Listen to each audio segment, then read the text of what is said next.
Hi everyone, I'm Alison and this is the weekly English practice from English Coaching Projects.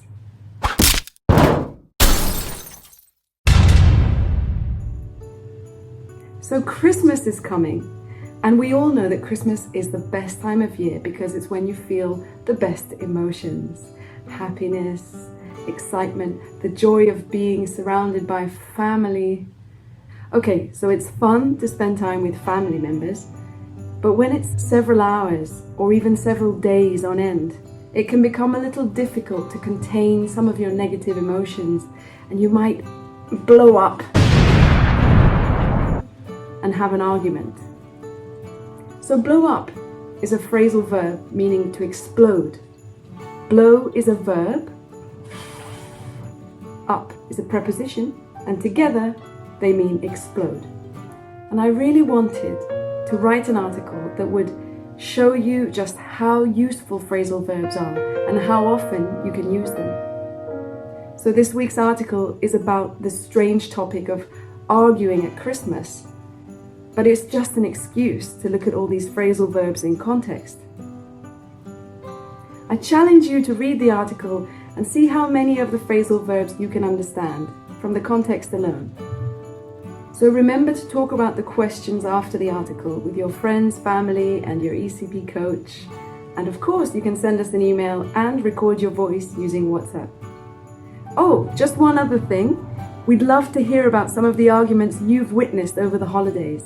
Perhaps you had an argument with someone, or you could just make it up. But what we want you to do is write a story using as many phrasal verbs as possible to talk about arguing.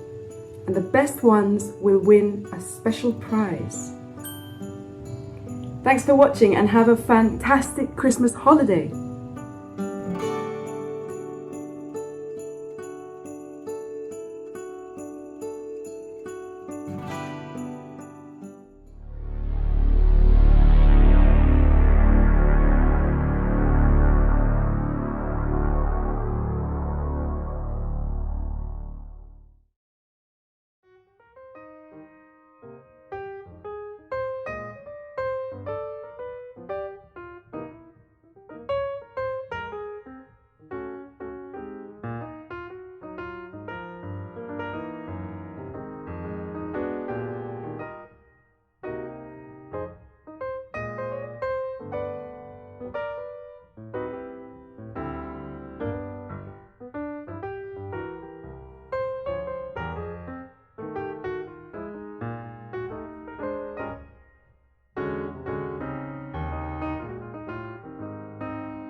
Phrasal verbs about arguing at Christmas. You might not enjoy family arguments, but at least you can get some English practice by writing about them using phrasal verbs. A phrasal verb is a phrase consisting of a verb and a preposition or adverb or both, whose meaning is different from the meaning of its separate parts.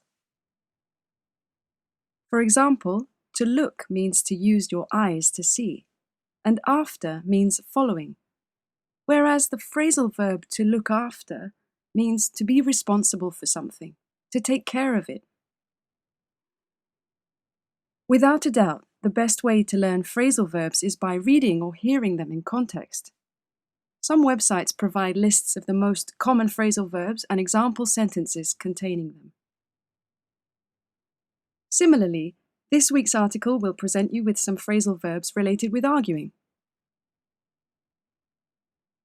For many, Christmas is an opportunity to spend quality time with family.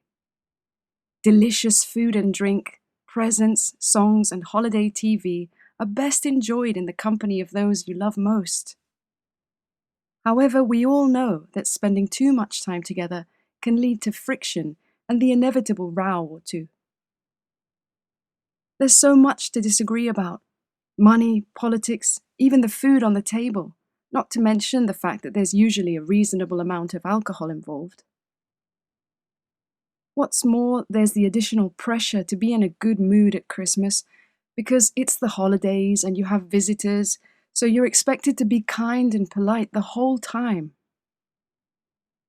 Naturally, we sometimes feel the need to be alone for a few minutes, but we can't escape, so we can't help arguing.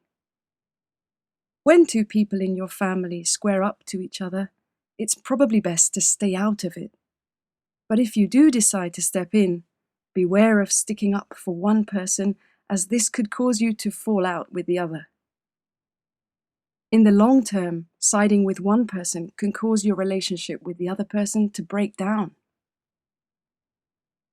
Often the anger has been festering for years, and sooner or later someone blows up. Even the smallest comment can stir things up between two people, and there's little you can do to prevent them from going at each other. To make things worse, sometimes neither person will back down, so the argument can ruin the entire Christmas dinner. Admittedly, you might get angry yourself and lash out at someone you love. This often happens when you've been keeping your feelings down and they eventually boil over.